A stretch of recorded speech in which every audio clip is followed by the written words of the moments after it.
Hello and welcome to the Focus on Greatness podcast. I am your host, Hiram Roche, and on this platform, it is men helping men redefine greatness through service. And today we have a man by the name of Paul that I believe is going to be a powerful conversation. He is a self-confidence and happiness coach and a public speaker.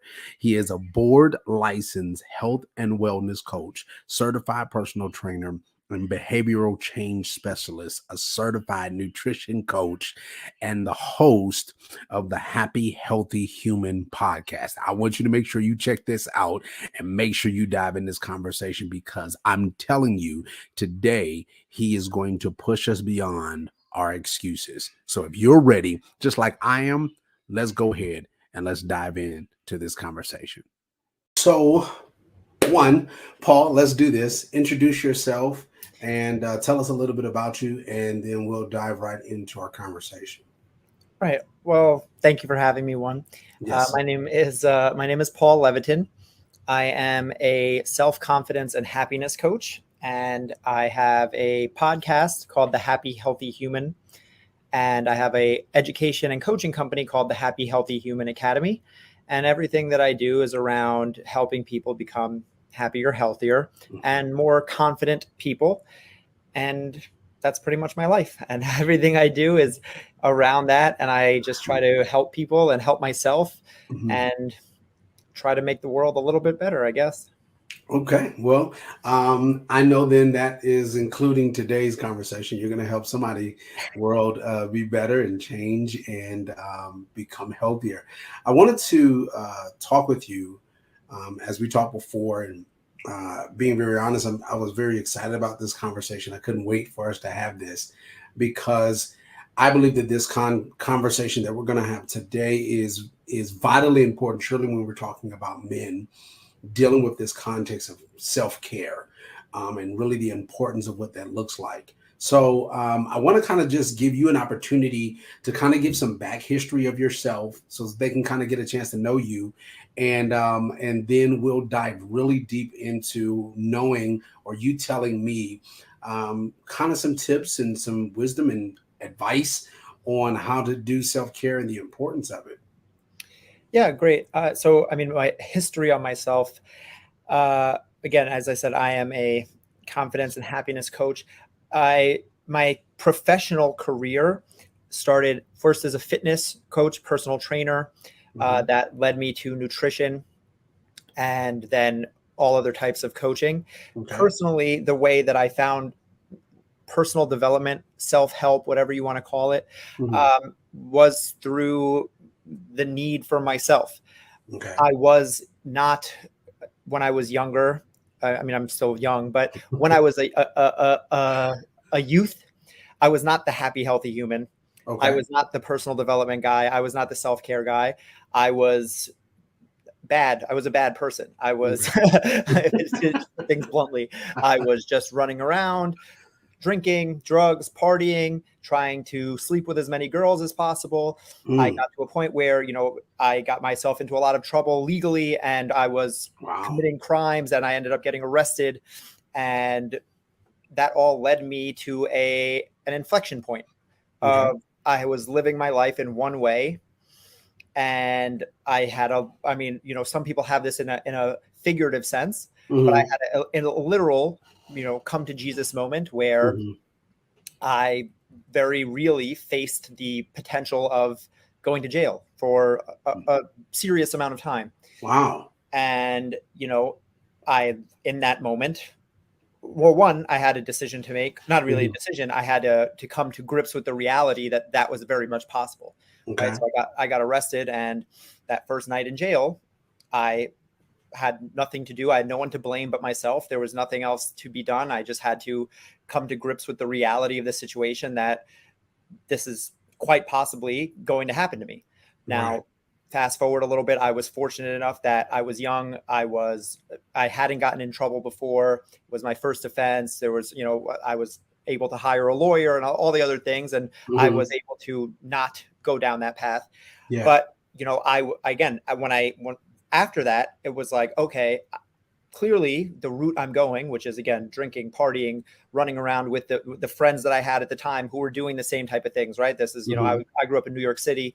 Okay. That was that where the neighborhood I was in, the people I was with, that's just, that was where I grew up. But I was like, I can go that route and I can see where that's going to take me. And that was, that was strike one. I don't think this is a 3 strikes and you're out type thing. I think this is like, that was my one chance. And I skated by. I was like, or I can do better. Yeah. And, again, luckily I had at the time just started as a personal trainer, but I wasn't doing it seriously. I was doing it more just because I need to have something to do so I could tell my parents that I had a job when I was running around doing everything else that I was doing. Gotcha. But in that time, I decided to just lean into personal training, and very fortunate in the fact that personal training is about being better. Right. So then through my job, I actually started to help people, and I started to see that like, oh, what I can do matters. So I went from in one side, at one time, just again, caring about nothing but myself, again, nothing about the night's party, nothing about making money so that I could blow it at the club or do whatever dumb things that I was doing. Right. Now I'm actually helping people. And I remember the first time I had a client come in and like, who I had helped make their life better. And they told me what happened. And I was just like, whoa, like I did that. Like, not that I did that, it was their thing, but like I helped them. And like what I'm doing is making a difference. And then I got really into, again, personal development. I started to learn more about nutrition, mindset, health, psychology, behavior change, and everything like that. And I just, again, more for me than for anyone else because I needed this stuff. But as I learned it and began to help my clients, I began to see that like this is something that the world needs. And, I just dedicated my life to it. Wow. Well, it sounds like, which I personally love, it sounds like you literally lived out. You are helping people live out their story by the story that you lived your own self. So you actually ate of the same thing you're teaching, and so that's always a great thing because and the only reason I'm saying that is reality. There's sometimes we have scenarios and situations where people are offering wisdom, information, tips of things that they have never had to go through them own self. And so to be able to see now this transformational type thing happening, not only with your own life, but now seeing it through your clients' lives, I know that does something for you every single time it happens. So I'm glad to be able to hear that experience. I do want to ask you a question before we dive in, because now you got me intrigued about your own personal life. Because I'll say it this way: for those that see Paul. And for those that will see, you'll see Paul's picture or whatever that you'll go to his link that I'll have all that information below. But when you get a chance to be able to see him, I'm gonna be very honest. The story that he just told did not go with what I see. And so, but is a good thing because that means that, being very honest, that means that what you have now produced and what you're helping and teaching men to be able to understand, it actually works, and it's helpful. So I want to ask this question. Once you started to seriously go after your profession of, first being a coach and then, walking down these other lines of being of coaching, when you first started to walk into this, for you, how did you see the development of your own personal self-care? And how did you see the impact of that into the people that you were helping? Yeah, for sure. Well, it definitely came, again, I say that, everything happens for a reason, as cliche as that sounds, right? And it's like I said, like I needed that to be pushed so far in the other direction. So because of what happened with, with the story I just told, and because of the fact that, again, I was a personal trainer, I had the perfect storm of events to dive in head first, right? I was already in that world. I already had resources in that world. I had friends, and so I went from 0 to 100, as they say, right? I changed a lot very quickly.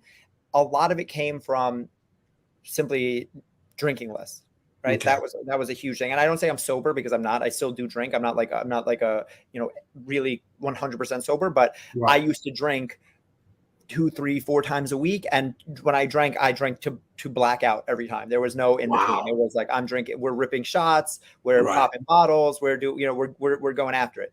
Yeah. I was, again, waking up with strange women and there, in random cities. It was intense.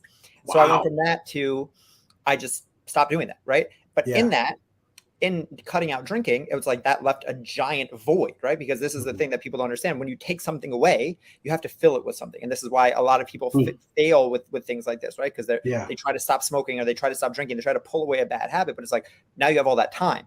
Yeah. So again, I was fortunate in that I worked at a gym. So I just filled that time with exercise. I became extremely healthy because I went from one addiction to another, but you're going to be addicted to anything. Probably the gym is the best choice you could make. Right.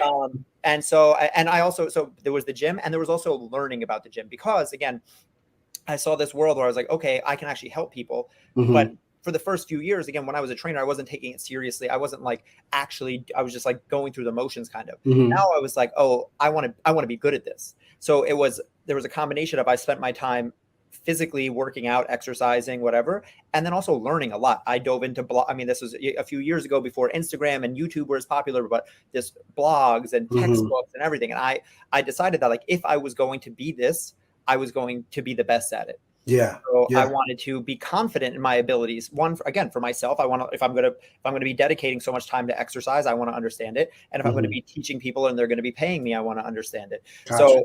So, because of that, again, it was really the change. It was the taking away the partying and the alcohol that allowed for that change. And then again, replacing that, it was taking away a negative and replacing it with a positive, right? So I didn't go from negative to zero. I went from negative to positive. And that was like the hugest thing, and everything else was able to unfold because of that. Got you. Wow. Yeah. So basically you literally just flipped the script. You went from one end to the other spectrum. But I do love the aspect that you took the time in between, not just to dive in. Because I think, even like you're saying, sometimes we can take away some things, and then we have this void, we have this openness, and then we just fill it with just stuff, but we don't have an understanding of the stuff that we're filling it with. And it sounds like you just took it to the next extreme of where not only did you dive into more with the gym, but then you learned it. You took the time to educate yourself. You took the time to really study this as a craft. And now, because of that result, you're helping so many other people.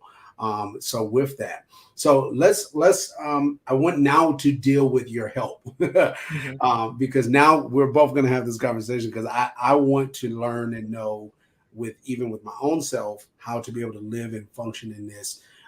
When we're talking about this context of self-care, I know personally with me, and I don't want this to turn into my own personal therapy session. So this is not, but you'll help me in this conversation, Paul. But with me, I'm one of those people where everything else seems per se is the priority.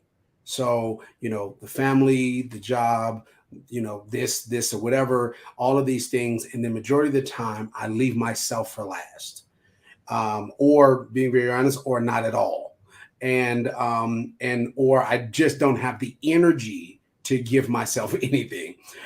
So what would you say, or how would you give me some form of insight, wisdom, and advice to be able to kind of fix that, adjust that, so that I can get what I need at the end of the day? Yeah. And you see, for those, I don't know if people can see the video or not, but you see anyone who sees the video. If not, if you're just listening, I'm nodding along as you're saying all of that, because this is everyone, right? This is, right.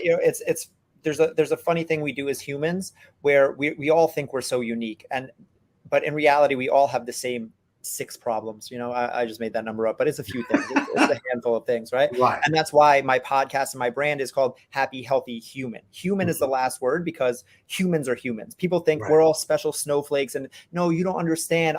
It's you're different, but my problems are unique to me. We're not. Everyone's busy, right? Everyone, the exact same thing that you just said is every single person is going to say that, right? So we have to understand that, this is just life in the 21st century, the year 2022, as when we're recording this, there is more to do than we can ever do. There are more things than you will ever have time to do. And so when you play that game of I have to do all my stuff, you lose automatically because there was never ending. There's always another email to answer. There's always another project to start. There's always more money to be made. There's always another thing to do. So you've already set yourself up for failure when you think about things that way. And we have to understand that when we're talking about self-care, I want to flip it completely because as humans, we have an inclination to do more for others than we will do for ourselves. Okay. Right? Have you ever had an experience where you had a really important project to get done, but you didn't have time, you didn't have the energy, but it was due by a certain time and you got it done? Yep. Of course not. And yet when it's for you, you can't do it, right? You just said that was your excuse of why you can't do things for yourself. But if it's for someone else, if it's for something, if it's for a business partner, if it's for your family, it's for literally anyone else, somehow you'll muster up the energy to get it done. Yeah. But when it's for you, it's like, I'm just too tired. Right. So it's like that thing of I don't have the time, I don't have the energy. It's not true. It's if you look at things factually, right? I don't have time. Have you ever done anything that you didn't have time for? Right. Yep. All the time. Somehow you find time for things that you don't have time for all the time. So that the excuse of I don't have time isn't real. We can see that because the facts will show that all of the time you do things that you don't have time for. Yeah. I'm too tired. Once again, have you ever done something when you're too tired and somehow you got it done? Yep. So again, the evidence will show. I'm big on the facts, not fiction. The story that we tell ourselves is I'm too tired, I'm too exhausted, I don't have the energy. The facts will show that all the time you do things when you're too tired, all the times you do things when you have no time, all the time you do things when you have no energy. And yet in certain times you get it done, certain times you don't. So why is that? It's because we don't prioritize, again, ourselves over other things because we think we're like, well, how can I pick myself over others? How can I pick myself over my kids? How can I pick myself over my business? Because my business is money and money feeds my kids. How can I pick myself over my family, right? Which makes sense when you think about it that way. But when you understand that the best version of you is what's best for your family. What's best for your family is not one more work project completed. What's best for your family is not one more Disney vacation. What's best for your family is not new designer shoes for your 5-year-old or whatever the hell the thing is. Right. What's best for your family is the version of you that's full of energy, that's full of zest, that is able to get home at the end of the day and not feel so exhausted. Right. Yeah. So the things that we need, the self-care, the exercise, the proper diet, the prioritizing ourselves, it's for you, but only because the light has to emanate from you outward. It can't be the other way around. So it has to start from within. And in doing that, you then make your kids' life better, make your spouse's life better, make your parents' life better, make your subordinates, your coworkers, whoever it is, they get better because of you, not the other way around. You can't pour everything you have into everyone else and then expect somehow that it comes back around to you.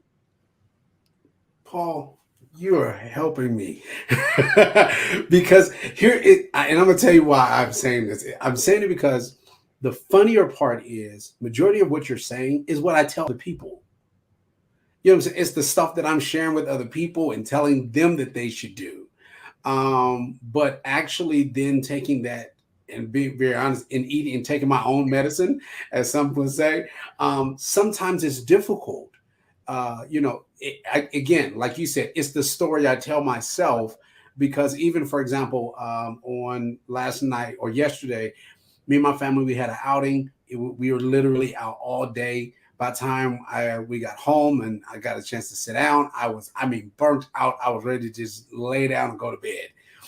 And my son was like, "Hey, Dad, you forgot to get me a snack. You promised you was going to get me a snack." And I'm like, "Oh, God, I'm so tired. I got you. Don't worry about it. I'll be right back." And I push myself to still do it. But then when I think about the times where I need something for me, it's like, I'm so tired. I'll just do it tomorrow. Or I'll just, it's not that important. I'll get it done whenever, and I'll push it off because, again, like you said, I haven't made myself to be that priority. So the question that then I want to ask then is, how do we shift that? Because if that's a pattern, if that's a mindset, if that's a behavior that a lot of people have, how do you get us to be able to shift that thought process? Because I'll say for me, sometimes doing that, making myself the priority, makes me feel bad. Mhm. Right. And well, that's exactly it, right? It's this, we have been taught in some ways, bred in some ways. It's been Mhm. from our societal upbringing in some ways, that exactly that to do for ourselves is bad, to do for others is good. Yeah. But that's why I said it's so important to that you reframe this, not as just doing for myself. Like, when, again, you can think of it as dad time, right? It might say like, I can't take an afternoon to just have dad time. But if you understand that when you don't take that afternoon, you're snapping at your kids, or you're on your phone the whole time because like you don't have the time for yourself, so you're just doing it whenever or something like that. It's like, who are you really punishing in that thing, right? It's very easy to just say like, I can't do for me because I'm just punishing myself. We're okay. We're always okay with letting ourselves down. Right? We do it all the time. I let myself down all the time. Yeah. Again, but my mom, my sister, my anyone else, I'll do something for. So when we can pretend like it's only us we're letting down. Because again, when your son asked, there's no way you would make him not go hungry. Like, of course you're going to get up. Like you could be 2 broken legs and you would have gotten up to make him a snack, right? Exactly. You would never let him down. So the only way you're able to do that is when you say, oh, it's just me I'm letting down and not him. But it's not. By not being healthy, by not being happy, by not being more confident, whatever the thing is, you are letting them down. Because I guarantee you, how old are you? I'm well, at the time of this recording, I am 38 years old. 38 years old. I can guarantee you that 30 years from now, right? Your kids, your grandkids at that time are going to want a healthy version of you. They're not going to want the version of you that is, because again, I saw this firsthand as a personal trainer. I had people come into me at 60, 70 years old who had been exercising for their whole lives. And they moved like a 40-year-old. And then I had people come in at 40 years old who hadn't exercised since they were 18. And they moved like a presumed 80-year-old. So aging is very much about your exercise, and it's about how you treat your body, and internally as well, right? Eating right, getting enough sleep, right? It's easy to say like, well, I can't get enough sleep because I have to stay up to do all these things. But again, once you realize that the no sleep version of you is more likely to snap at your wife, it's more likely to doze off in the times that actually matter. It's like, well, who are you really hurting by not prioritizing your sleep? So we have to shift this. We have to shift the narrative away from being like, oh, like, because now I get to be the martyr, right? It's like, oh, well, I do so much for my kids. Yeah, I can't take time for me, but that's the sacrifice I make for them. No, all right. You don't want to work out, right? You don't want to eat healthy, right? It's because we talk about it like that, like, well, I would if I could, if I had the time, but it's just I'm just doing so much for everyone else that there's no way that I can shut up. Like it's real. If you be real with yourself, be honest with yourself, and just say it's not my priority. And if you say that, if you can say it honestly, say, hey, I know being healthy is important, but right now it's not my priority. Then that's fine. No one can fault you for that because you've been honest with yourself. It's when people lie to themselves that gets me, because now it's like, well, that's not true, right? It's like, well, I would do it if I had the time. No, just say that you don't want to make it a priority right now. And if you can sit and say, I know my health is important, but it's not a priority for me right now, and you have kids, then you're a different person than I am, because I can never say, I can't even say that I don't have kids, but I have a nephew. Right. And I know that I'll have kids one day. So it's like, I can't sit and say I don't value my time, my sleep, my health, whatever I'm doing, because I know that impacts others. Yeah. Yeah. I just want to tell you, Paul, openly, and I promise you I won't edit this part of the conversation. But you're making me feel horrible at this point. No, let me stop. No, but you're helping me, because again, like you said, it's a bunch of excuses. It's the excuses that we use to continue the same life cycle. And then we complain about the cycle that we've created. And then it becomes this constant cycle over and over again. But like you said, there's the people that we are saying that we're doing it for don't get the best of us. They're really not benefiting. Because we're not taking that time to prioritize or shift or change for us. And so I will say, like, for me, I do know that there have been moments because I haven't prioritized and because I make all the excuses in the world of why I can't do for me and I take the time for me and I'm pouring, pouring, pouring. I have seen those moments, like you stated, where I'm snappy with my wife or I'm snappy with my children, or, I can see that I'm very irritated about things that probably is not even a big thing. But because I have not taken the time to do those things and take those time to pour it into me, I'm so exhausted. And so again, like I said, this is really helping me. And I know that whoever else all the other people that are listening to this conversation and watching us, they have to be faced with truth. Because I'm gonna just be honest, Paul just slapped everybody in the face with truth through this portion of this conversation because we don't have no more excuses. I just want to say, because I do, like, I'm coming off aggressive in this conversation. I just wanted to explain people, like, I know that you're half joking, but like, people can get pissed off with this type of thing. Mm-hmm. And I understand that, again, this is me talking to me. The reason I know this is because this is me. Right. As I said, I literally, again, we're talking figuratively. Yeah. I literally came face to face with the consequences of my actions, sitting in a jail cell. Right. And like had to come to like all the and all the excuses in the world and everything else that I wanted to, it didn't matter because that was the reality of the thing. Yeah.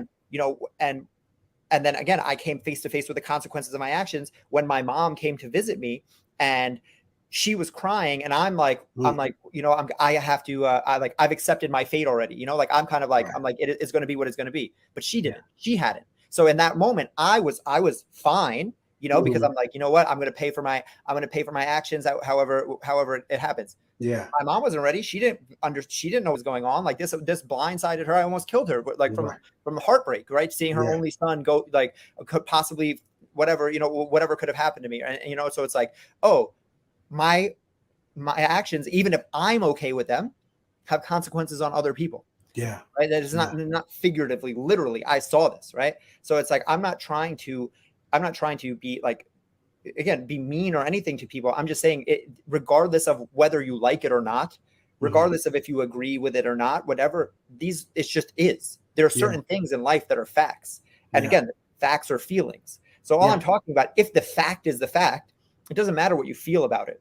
Right. And if for the people who are feeling a little triggered right now, I would ask to look inward and see if there's a reason, because if this stuff just brushed off of me, if I had no care about this stuff, I might be like, what the hell is this guy talking about? But if I'm like, oh man, he doesn't know. Again, he doesn't understand my thing is unique. No, he doesn't understand. I'm an entrepreneur. I have to work late nights. No, he doesn't understand. I have 3 kids. He doesn't have any kids. It's like, again, your brain is always going to go right to that place of like, it's going to try to protect you. It's going to try to retreat in. It's going to try to, and excuses are real, right? That's what I was saying, that the no time thing is real. Okay. You don't have time. I'm too busy is real. I'm too tired is real. These things are real. I'm not saying that they're not, but again, who has time? Right. You tell me one person that that has time. Exactly. I don't know. Right. And like I know people who are multimillionaires who have exited from having a company buy out their app or something like that for $20 million, and they don't have time. Somehow they find a way to compulsively think that they are still running out of time. So we think it's about money. We think it's about this. Oh, when the kids are in school right now. Oh, but it's summer, so they're at camp. When they go back to school, oh, now I have to get the kids ready to school. Oh, but now it's camp time again. Okay, when they're 18, or it's like we're always going to find a reason. Right. So I just like to be very realistic with people and just say, it's like, I'm not saying it's easy. I'm not saying and obviously for some people it's easier, right? Me talking as a guy with no kids, talking to a father of multiple kids, we're in different situations. So I'm not saying what your life has to look like is what my life looks like. I'm not saying, oh, go to the gym for 2 hours a day like I do. No, that would be ludicrous. What I'm saying is that there is a way, whether it's going for a 10-minute walk to clear your head, meditating for 5 minutes before the kids get up and the house turns into a tornado, whether it's, again, telling your wife, hey, once a month, babe, I just need an afternoon to just really decompress and again, you'd feel weird for asking, but she would say, oh my God, of course, honey. And like just doing the one smallest thing is okay. But the point is that to just use these excuses and lean on them like a crutch, because that's what they become. They become a crutch. Right? I call these conversation enders. no time. Well, I don't have time. Oh, conversation done. Because again, Right. the time fairy isn't coming and sprinkling more time around, right? Oh, well, I'm too tired. Oh, well, oh, sorry. Like when the kids graduate and go to college, maybe then you'll be able to get some sleep. But it's like we have these things that when we just throw them out there. But it's like if you're not putting up a solution, you're not being very helpful. Yeah. Just saying I don't have time, just saying I don't have the energy, just saying I don't have that. Say like I don't have time, and here's what I'm going to do to change it. Right. Say I'm super tired right now, and that's probably a symptom of something. So let me look at what I could do better moving forward. Yeah. Again, we're talking just facts. The best thing we can do is try to take away all the feelings and the emotion and the stories from this stuff and just be honest with ourselves, right? I would say, this is me being honest to me, because at the end of the day, you can lie to everyone. Right. You can tell your boss, oh, I didn't have time. You can tell your wife, babe, I'm just so tired. You can tell whatever. But when you put your head down on the pillow at the end of the night, if you could have done a 30-minute workout, even though you were so tired, could you have thrown a YouTube video on and done a bunch of air squats or something like that? When you say, I just had to stop at McDonald's because there was nothing else that I could eat, that you could have made a salad or bought something healthier at McDonald's and not the Big Mac with the fries with the large Coke, right? So no one is checking you on this stuff. It all comes from a level of self-honesty. And that's the hardest thing, because we don't want to be honest with ourselves. We want to hold tight to our excuses. We love them. They're so close to us. They make us feel good. They make us feel warm and fuzzy to have an excuse that I can lean on. Oh, I know everything is hard, but I'm a dad. All right. But again, no one is coming to save you. So if you won't do it for yourself, you're going to struggle for a long time. Paul. Oh gosh, Paul, you have literally stripped everything about me. No, but on a serious note, even though, like you stated, even though it's not per se, I won't even say it's per se aggression. I think it's a dynamic difference when you see someone about to run into a wall and you're screaming to get their attention versus you just see somebody strolling down the street and you're screaming at them. It's a dynamic of a difference. And I think what Paul is doing for all of us, again, including myself, is he's watched so many men hit this same wall, and even himself have experienced going and doing the same thing. And now because of that, he's screaming, and his passion for it is just flowing through this conversation. And he's wrecking our entire life. But what I would say is, and again, this is also for me, Paul. So when I make this statement, I'm including myself. If we want change, though, then we have to be honest. And we have to be able to really be honest, agree with what you're saying. Like, there's nothing in this conversation. Like, one of the things, like, me and my mentor will talk, and he'll say certain things to me, and then he'll make this statement. Now, Hiram, show me where I'm wrong. And in this conversation, Paul, I can't say to you, Paul, you're wrong here. Like, there's nothing that you have stated so far that I can say that you have been wrong in. But for all the men that are watching, as well as that are listening, I think we should all sit down and really make this examination and really be honest and truthful. Because again, yes, is like you said, is our lives extremely busy? Do we have more to do now than we've ever had before in any generation? Yes, all of those things are true. You might be like Paul, where, Paul, like Paul said, Paul is just, he has his own schedule. He has his own business. He's helping out people. So his schedule is booked, just like probably a lot of our other people schedule is booked. But on top of all of those things that are happening, he's making the time. He has set a time where he takes care of him. And so when I'm thinking about my schedule, I have a schedule too. Yes, I have children. Yes, I have a wife. Yes, I have a business. Yes, I have a job. All of those things are truth and reality. But like you said, I have to sit back and I have to, one, be accountable that the things that I've already been doing is not working for me. And when I realize that these things aren't working for me, now it's like, okay, I'm listening to Paul whoop my behind, and now I'm going to make the adjustments. And I'm going to be honest with myself and I'll not allow these excuses anymore to dictate how my life goes. Because, Right. like you stated, I do want to give them the best version of me. Right. And as much as I've been able to get away with it, I'll say it Hmm. that way, now I don't have any excuse. Right.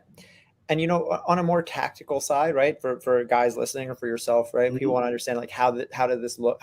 It's very Yeah. simple, right? Whatever self-care is to you, like again, I use fitness and eating healthy as an analogy. Hmm. This is anything, but again, it usually tends to be this because I've said this again since I was a personal trainer, since I was a nutrition coach, fitness, health, that kind of stuff. I call it like the redheaded stepchild, right? Yeah. It's all somehow when everything gets busy, that's always what gets cut. It's never your meeting. It's never your meeting. Never, Right. no, I never once have I heard someone like, I got so busy and I canceled a meeting, but I'm still going to the gym. It's Right. always the gym that gets Right. canceled. Like, because we treat our health and our wellness like a second class citizen. Yeah. Treat it, or it goes on the back burner. That's all you have to do is decide that is not the case anymore. It cannot be the case that I schedule my gym, my exercise, whatever you want to call it. It doesn't have to be gym. I go for walks. I go for bike rides. It's not like lifting. I don't care what you're doing. Yeah. I schedule something physical in my schedule and I stick to it like it's a meeting. Just like we had this in our schedule, I block the time out. So, but when I'm scheduling my week, my fitness, my health, my grocery shopping, my meal prepping, whatever it is, I put that in just as importantly. It doesn't go as like, okay, let me fill in my work stuff, fill in the kids stuff, fill in date night with my wife, and then put in my fitness stuff. It's like, no, like again, no one is going to give you this time. And as you said, you're 38 now. You've skated by up until now. I can guarantee you at 40, it's not going to get easier. I can guarantee you at 45, it's not going to get easier. And I can guarantee you if you don't get to it, and this is to you directly, but also to anyone listening, eventually it's going to come to you. Right. Again, this is the person who's going to come in like, my doctor told me I have high blood pressure. My doctor told me I'm pre-diabetic. My knee is really bad. I have back pain, all of this stuff. It's like that stuff is going to affect your life. So, whether you want to prioritize this stuff or not, eventually it's going to come back around to you. So, and again, it's like you said, like I've seen it, right? I've seen it literally in my own life and also play out 1,000 times. I worked at a gym for almost 10 years and I would see people all the time, the same thing. Like I'm kind of into it and I'm not. And I would see them a year later and they're in the same place. I would see people who come in again at 50 years old, like, I haven't worked out since college, and like see what their body is like versus again, someone who comes in the same age, but goes, I've been running every day for whatever. I lift weights still. And I would see the difference. And it's exactly as you said. It's like, when I see someone drowning, I want to pull them out. So I get very passionate about it. I'm also from New York, so I talk fast and I talk loud and I gesture with my hands a lot. So that's part of the Brooklyn in me too. So I'm just a passionate guy. Oh, don't worry. I'm used to it. I've been blessed to be married to a Philadelphian, so not too long from you. But no, you're good. And again, Paul, I'll say this, being and then we'll shift a little bit, but I just want to tell you thank you. Even though this conversation hurt a whole lot, but but I really do for real. I just want to tell you thank you, because I've been in a place where I'm like, I don't want to live the way I'm living now. I do want to see the change. I do want to make sure that I am the best version for my wife, for my sons, and and for all my everyone around me that I'm pouring into. I want to be able to give them the best version of what that looks like. And being very honest, I've been in a place where I'm like, okay, but how do you do that? Like, what do I do? Like, how do I make this happen?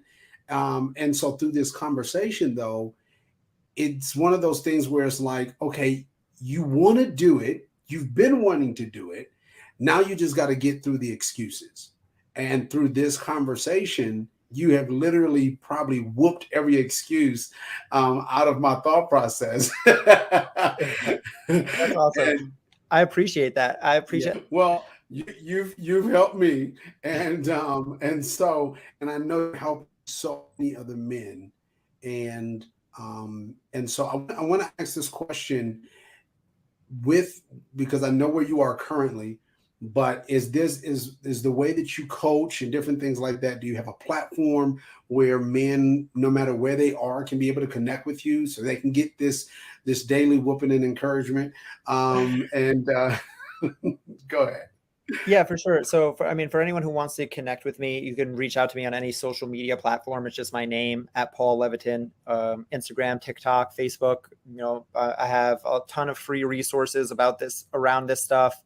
And my podcast, the Happy Healthy Human podcast, is where I talk about things like this all the time. I have nearly 100 episodes of talking on concepts and topics just like this with all different types of experts and things like that. But yeah, if any guy is listening and thinks that, the person that I want to talk to is someone who says kind of exactly what you just said. It's like, I know I've been wanting to change for a long time. I've been saying I've been wanting to change for a long time, but there's been that missing piece, right? The want is there, but I need a little bit of the strategy. I need a little bit of the accountability and a little bit of the realism, but I'm ready to shift gears into that next part of my life. A lot of times my clients come from having focused very much on one part, right?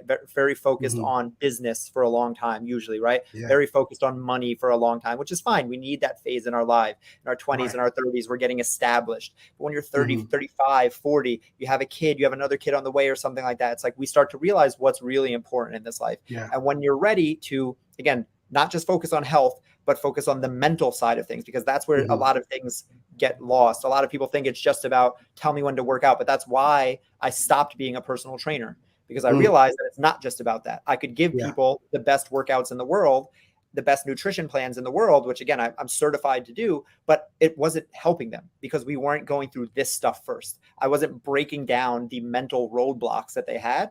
And so that's what I do with my clients now. So I'm happy to chat with anyone. And if anyone is interested as well, I have a masterclass on self-sabotage. If you find yourself in these cycles of, starting, stopping, getting in your own way a lot, I have a 45-minute masterclass on how to get out of those cycles of self-sabotage that I'll share with any of your listeners for free. Okay. All right. Well, see, I'm just going to tell you up front, for anyone that's listening, I'm going to take advantage of all of this, so I can make sure that that I'm able to break out and do what I need to do and continue to be better. Paul, I do want to just say thank you again, genuinely. Thank you for taking some time out and really being able to have this conversation, help push me a little bit, help deal with me a little bit, and push me off my stool of excuses, and all the other men that are listening to this and watching this. Please do not allow this conversation just like push you and he hits you in your chest a little bit and all of that, and then you don't do anything. Please make sure that you listen to this and then take the time to put action to this conversation. So again, thank you again, Paul, for taking out your time. Please take advantage. All of his social media information will be in the description below. You can be able to connect with him, take advantage of all that he has. And for those that want to go and dive deep with him, he'll make set up the time and connect with him, and I promise you your life will no longer be the same. And so if it wasn't the same in this conversation, I promise you he'll make sure that you're going to be good to go. Thank you so much. Thank you again, Paul. Thank you so much, and thank you all for listening and watching, and as always, continue to be great. Talk to y'all later. Bye-bye.